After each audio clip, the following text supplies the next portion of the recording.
As Iyanla Van Zant once said, it's important that we share our experiences with other people. Your story will heal you, and your story will heal somebody else. At Project Sleep, we believe that your stories matter, which is why we train people with sleep disorders on how to share their stories through our Rising Voices program. This Rising Voices podcast series features a variety of firsthand stories from people living with sleep disorders around the world. Each person's story offers unique and important insights. Welcome to Project Sleep's podcast. Project Sleep is a 501c3 nonprofit organization dedicated to raising awareness and advocating for sleep health, sleep equity, and sleep disorders. I'm your host, Julie Flagar. We're so glad you're here as we work together towards making sleep cool. On this podcast, all guests express their own opinions. While medical diagnoses and treatment options are discussed for educational purposes, this information should not be taken as medical advice. Each person's experience is so unique, which is why it's so important to always consult your own medical team when making decisions about your own health. If you haven't done so yet, please hit the subscribe button so you never miss a Project Sleep podcast episode.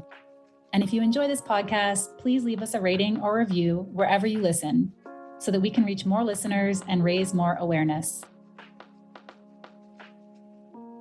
Hello, welcome. We have a very special guest, Anne-Claude, with us up in Montreal. Hi, Anne-Claude. Hi, everyone. Anne-Claude is a traffic manager and operations partner in a Montreal-based marketing agency, a full-time mother, and a woman who loves physical activity, especially jogging and climbing, and you will hear more about those. She's lived with narcolepsy for 25 years before receiving her diagnosis in 2018. Now, as a Rising Voices of Narcolepsy speaker, she hopes to deconstruct the preconceptions and clichés that surround this neurological disorder. Okay, so, this is my story. Welcome, everyone. I hope I'm going to be entertaining. We'll start this story at my little town where I grew up. I grew in a Salaberry de Valleyfield, which is close to Montreal, Canada. Just as a story, Quebec is a pretty nice province if you happen to come and visit. And Lac Saint-Jean is 6 hours and a half from my house. So we used to drive a long road to go to my summer house. And their stories is already super fun about this. I was a super nice kid when I was in car with my parents. You know, those kids that are so excited to go at their nice place. Summer house was just, summer vacations were part of my best memories. And as soon as we were in the car, I used to ask my parents, "Are we there yet?" And they said, "Well, yeah, Anne-Claude, we're going to be there soon." And I used to fall asleep. And they were driving through Quebec until Quebec City, which is about 4 hours from my house. And I woke up. We had a little snack or something. Go back into the car. "Are we there yet? Are we there yet?" Yeah. Soon, Anne-Claude. We're coming. And I was then fall asleep for the 2 hours and a half left for the road and go to my summer house. So I was pretty easy in the car. I didn't enjoy the beauty of my province, but it was easy to go there with me. I grew up a fine woman, an ordinary Wonder Woman, I used to say. At the college, I participated to 3 international theater festivals, university theater festival. I have a communication baccalaureate and a master's in management.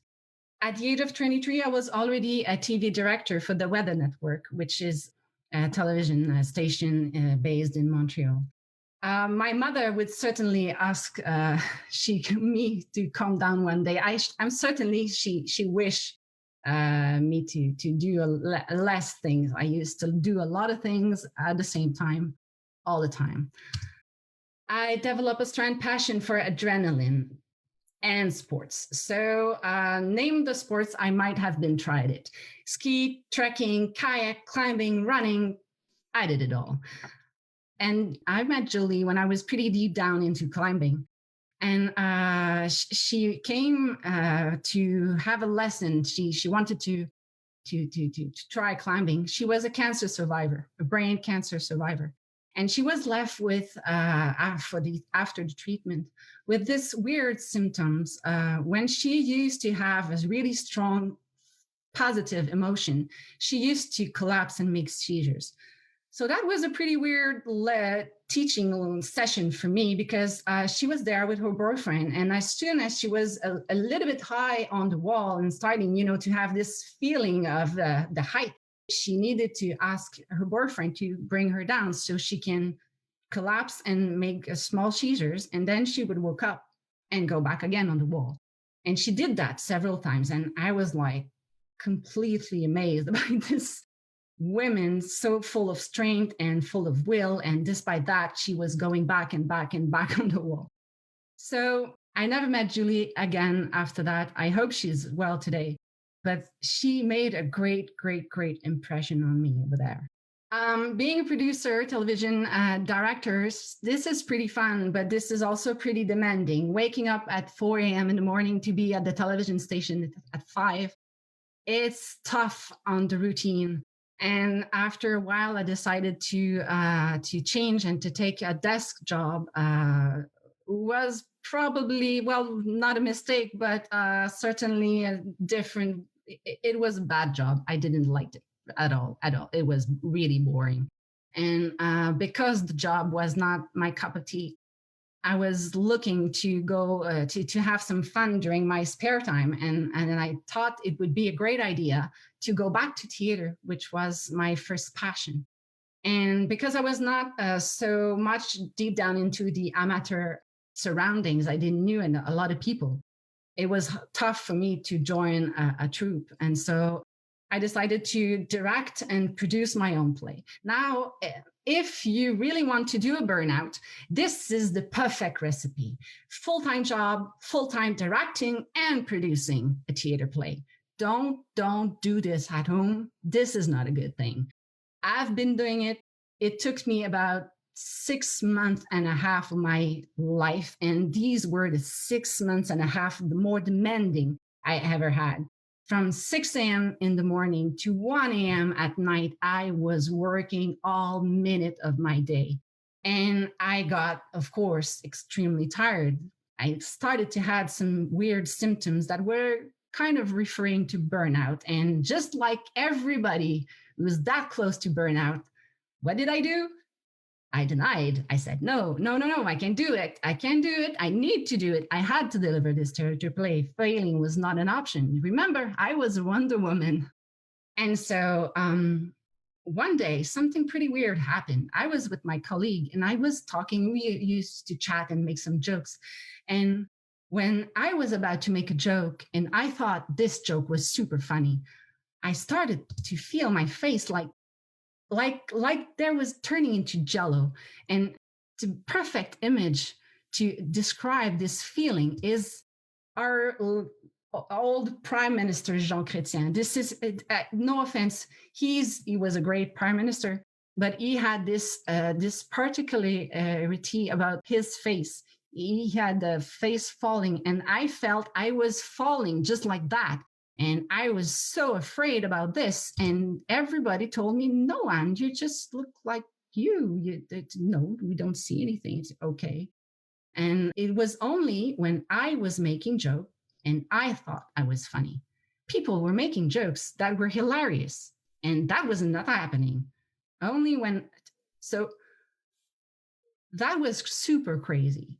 There was no way I would go to see a doctor and say this kind of thing. I mean, I'm not, it sounds so crazy, too crazy. And I thought about, it made me remember though, about Julie and the seizures I saw because of the emotions that was related to this feeling. And so I said, okay, that's there's something in my brain, it might be cancer.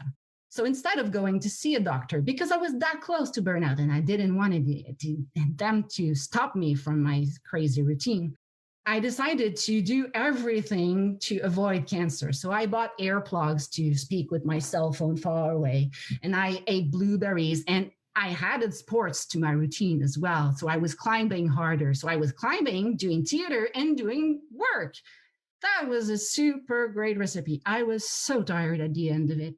The great news is that the theater play happened, and then I was able to sleep again.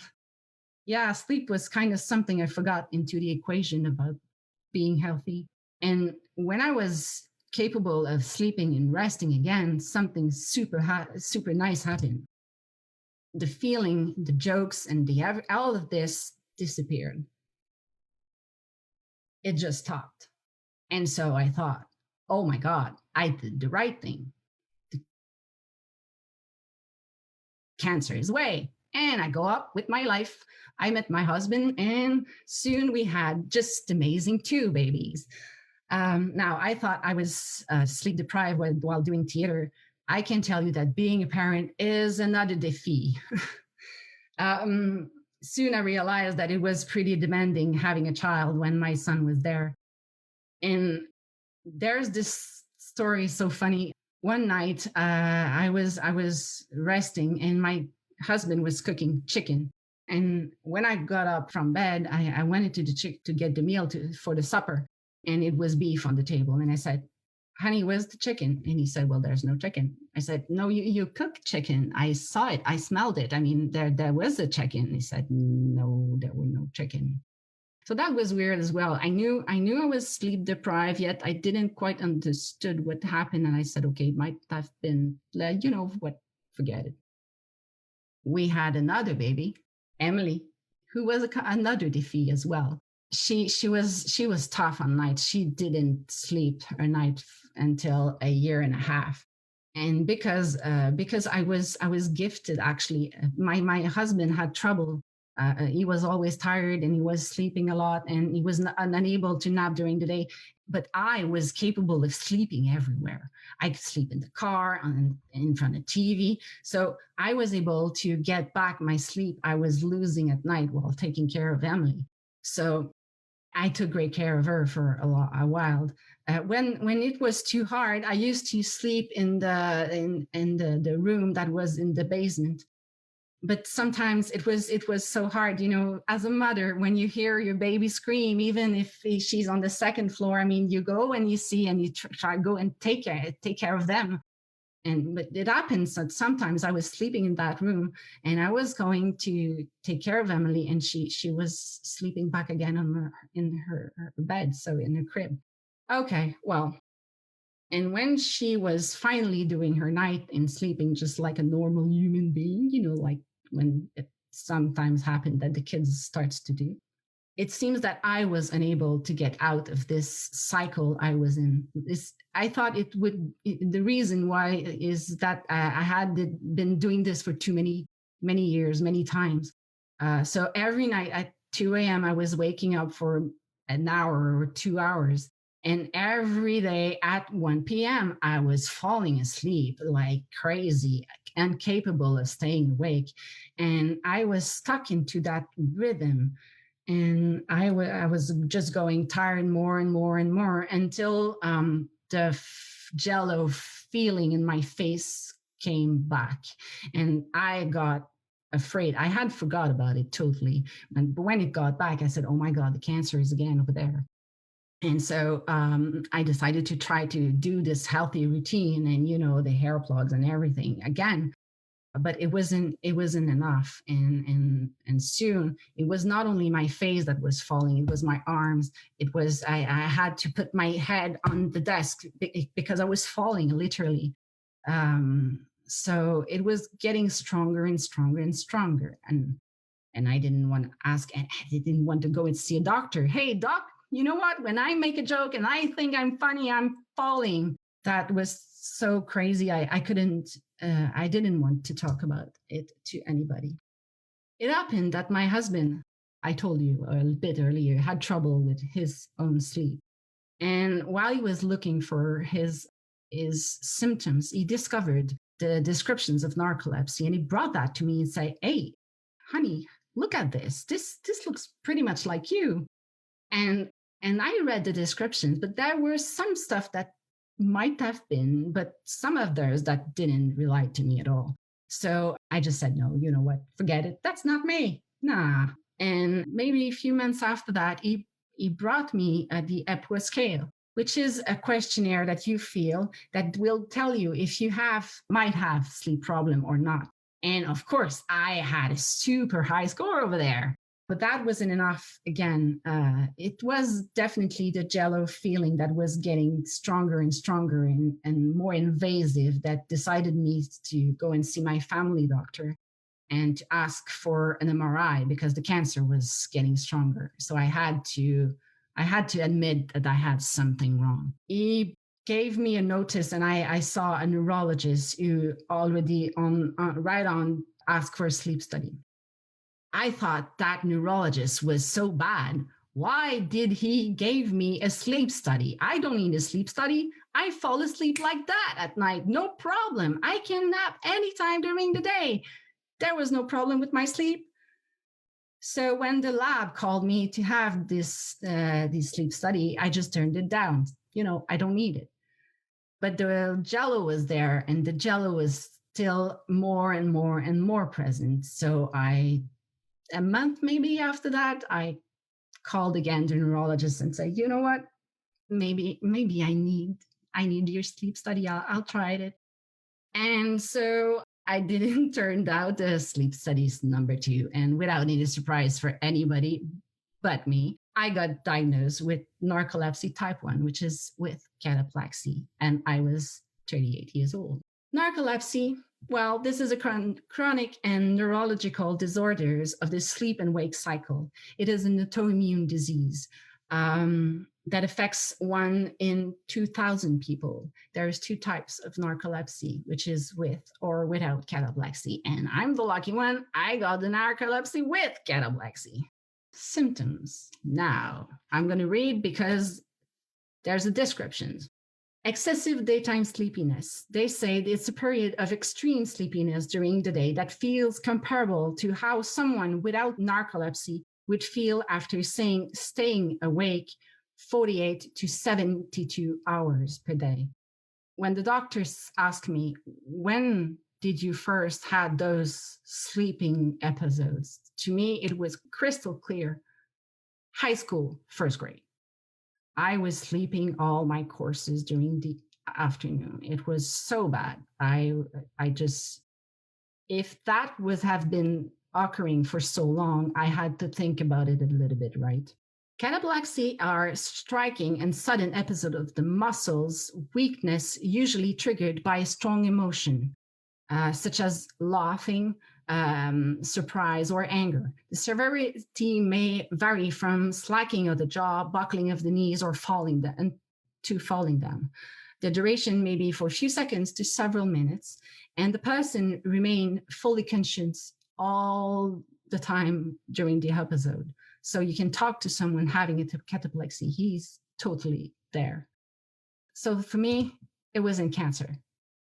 I had to admit. Now this third one, symptoms, this is pretty hard. It was hard for me to acknowledge. Hypnagogic or hypnopompic hallucinations. These are visual, auditory, or tactile hallucination upon falling asleep or waking up. These can be frightening, confusing. That could have been the chicken. Could it be? It happened to me that is more audio than a visual thing. So maybe Emily was not always asking for mommy at 2 a.m. in the morning. Maybe. It's still not clear as of today. The chicken, probably. I had to think about all these probable episodes. Where were they? That was freaking out myself. Sleeping paralysis. This is the inability to move for a few seconds or a few minutes upon falling asleep or waking up. Can be accompanied by hallucinations, which is a nice cocktail.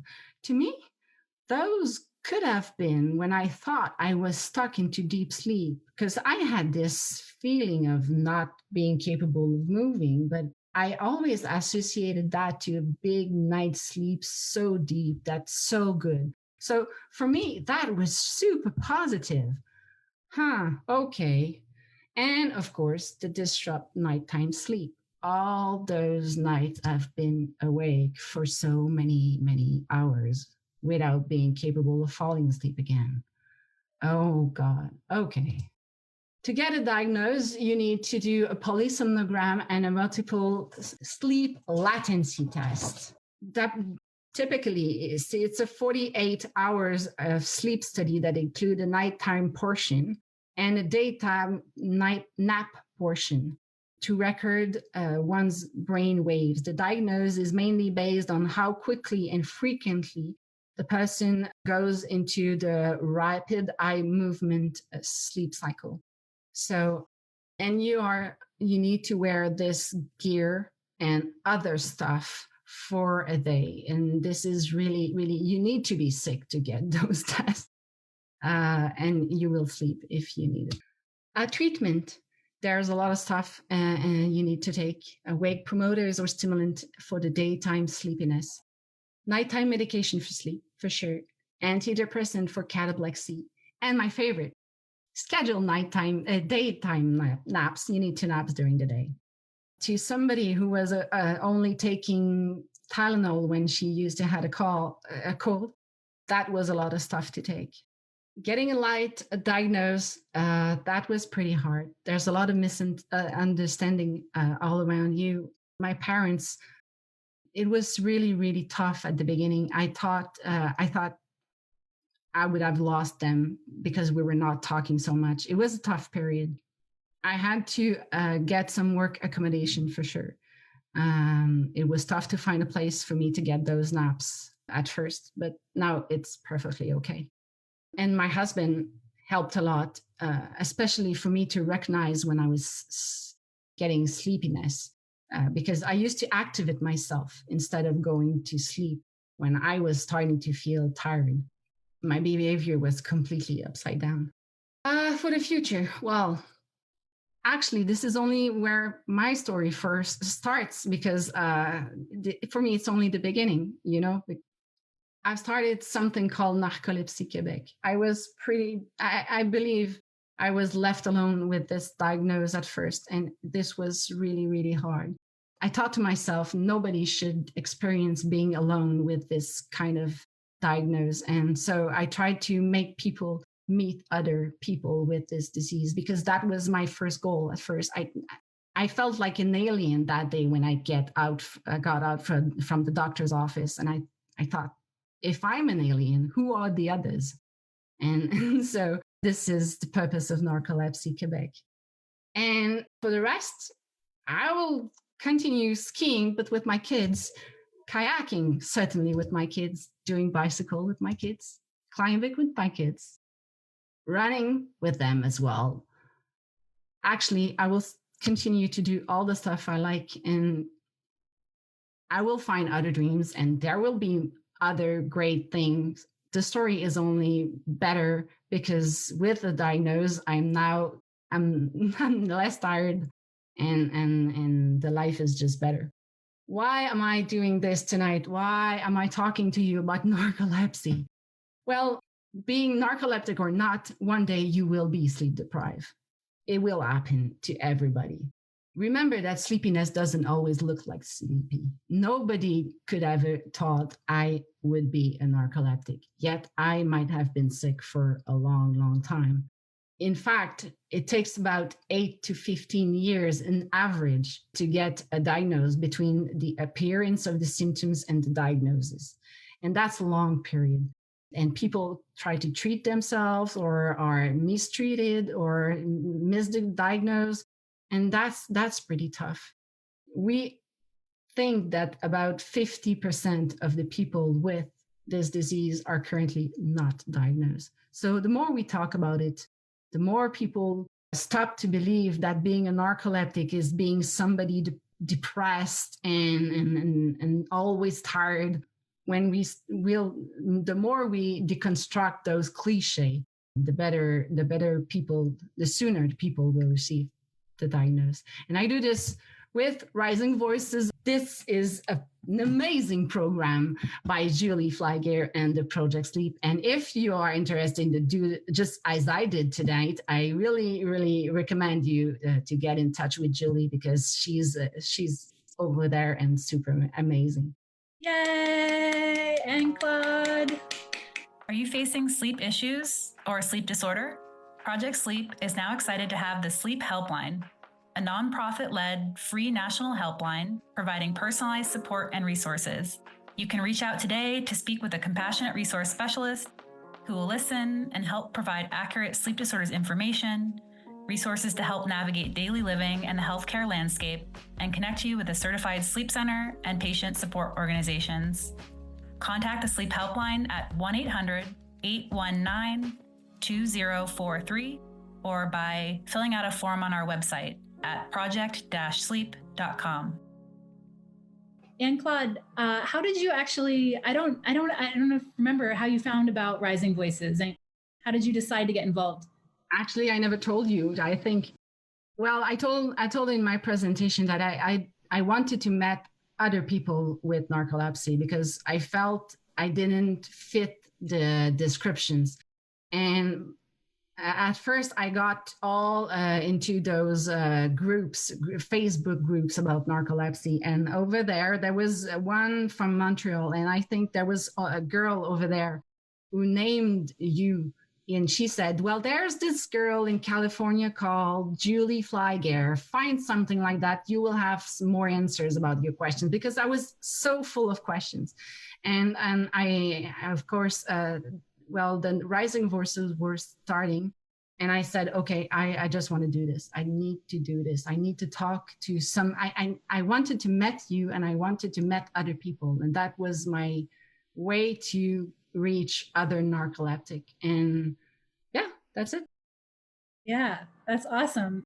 You know, having a theater background, especially, I'm sure everyone can tell, like, you're just so animated and you have so much presence, and you're an incredible presenter. I didn't say at the beginning of my presentation, but English is not my first language. I'm a French frog, as we say in Quebec.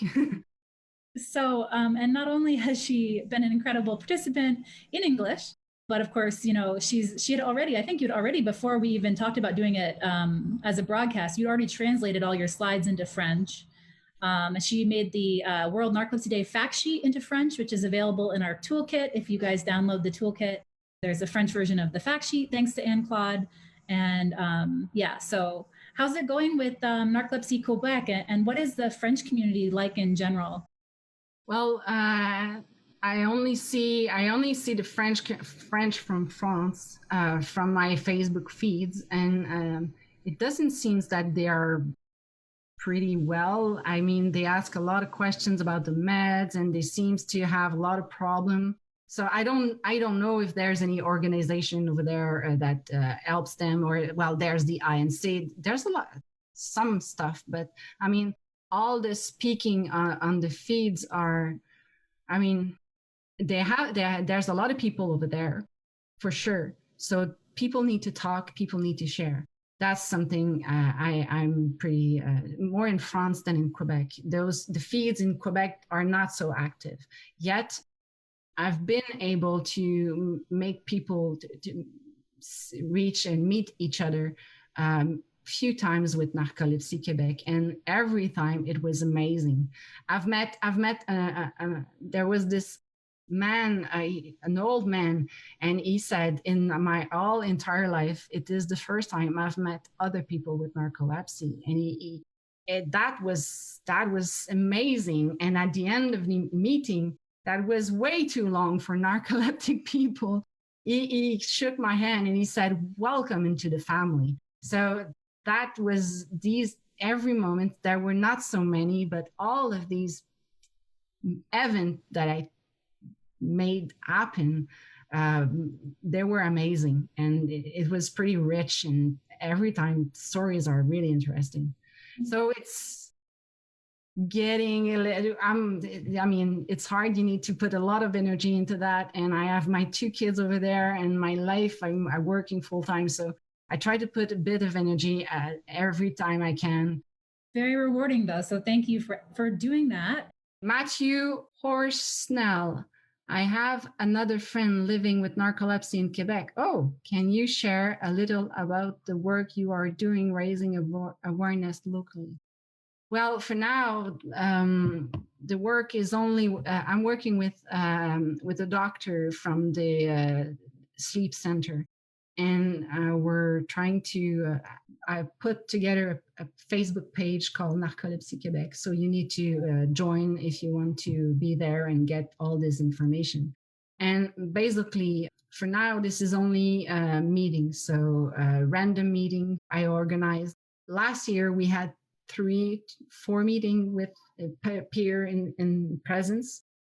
With the pandemic, this is more like virtual. I did one a month ago, and I promised the persons I'm in contact with, I promised I would organize another one. So if your friend Matthew wants to join, he may reach me on Facebook or join Narcolepsy Quebec page and ask, and I will be super happy to just add him to the mailing list until the next meeting. Another from Matt, your husband sounds like a great support. Mm-hmm. How has your support grown with other families and friends? Well, I said in my presentation that it was pretty hard for my parents to admit that something could have been there for so long at first. But it was only at first. After a few months, when they saw me with those symptoms, when I was unable to hide anymore, they were there just like before, and probably more than ever. We are a pretty close family, and everybody are now talking about narcolepsy. They're not ashamed of it, and they don't treat me like I'm now. I would say that all my colleagues at work are super supportive, and all my friends are super supportive, and everybody are super supportive. They all had pretty tough reaction at the beginning, say, no, you can't be narcoleptic. That can't be you. And but at the end, yeah, I mean, this is who I am and who I was. So everybody knows, and everybody's great. You know, having children is always, well, first of all, bravo for being a mother, like with narcolepsy. I know that the mothers out there really probably were like, yes, during that part. But how has it been as far as like their understanding of narcolepsy? Like, was there a specific day you remember telling them for the first time, or, you know, are there any conversations about it? Yeah, well, my son used to say that when I'm having a cataplexy, I look like a zombie.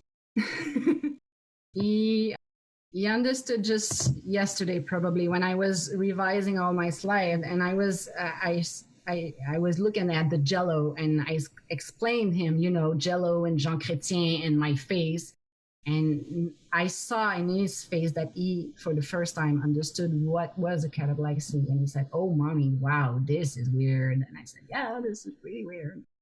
My daughter was afraid. She got the sleep disorders as well, so she was pretty, it was tough for her to acknowledge. They both say that they don't like the mommy disease. They don't like me since I have narcolepsy. But I told them, you know, honey, you've been knowing me as a narcoleptic all your life. I mean, I was sick you always knew me like this. But since I need to nap, and I nap every day, it's bugging them, but that's okay. Maybe when they're teenagers and they want to do stuff and get in trouble, they might appreciate that you're napping, you know, then they can they will certainly find something to bug me. There are smart kids for sure, but they're amazing, and they've been amazing since they're born anyway. So I have great kids, pretty smart. You did mention too about a 21K. What's that? A road race or something? It's a half marathon. I made a half marathon in Montreal. Emily was probably 2 or 3 years old, and because I was tired, I was trying to get in shape, and doing sport was a way for me to manage my sleep for many years.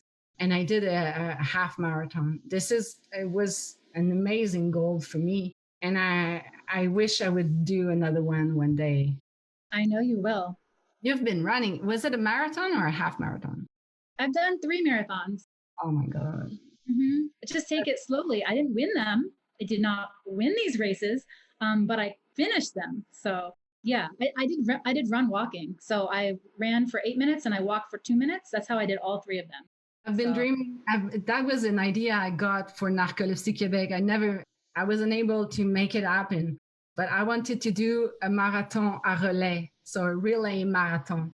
So everybody would sign in for a marathon, but you just do the thing that you can do. Let's say you can run 1K and the other one can run 5, and you just pass the témoin to the other one. So at the end, all the narcolepsy wins the marathon or the medal. Oh, I love that. That's a great idea. Marathon Montreal didn't want it. It say, okay, if you want to do marathon, you need to run from the beginning to the end. I was like, no, forget it.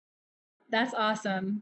You said your husband helped you because as you were getting tired, your inclination was to become more active, to activate yourself. And I think when we talked about it before, you even said like that meant you would go and try to like unload the dishwasher or like do things. And then he would help you to say, no, maybe you should take a nap. Is that he would help you like kind of come down as opposed to trying to energize up?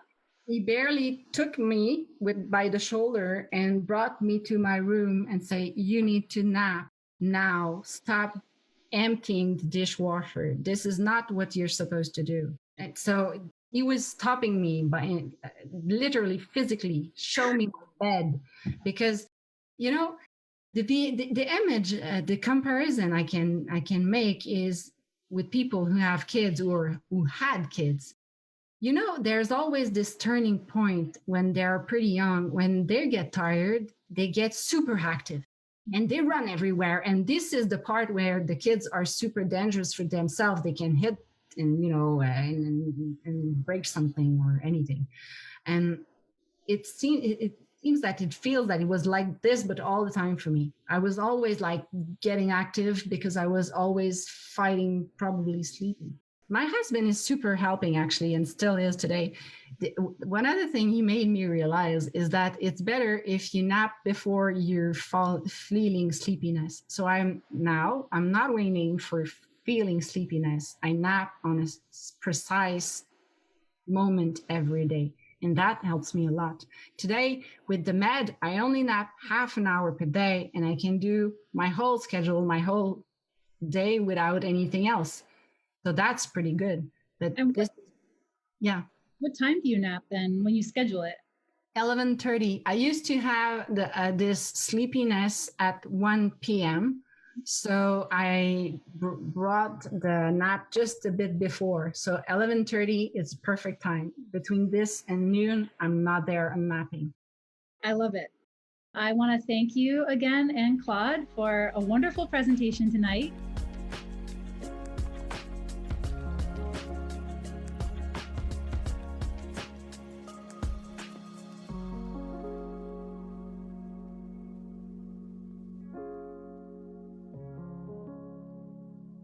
The Project Sleep podcast is produced by Carver Sound Productions. For more information on podcast production services, visit carversoundproductions.com.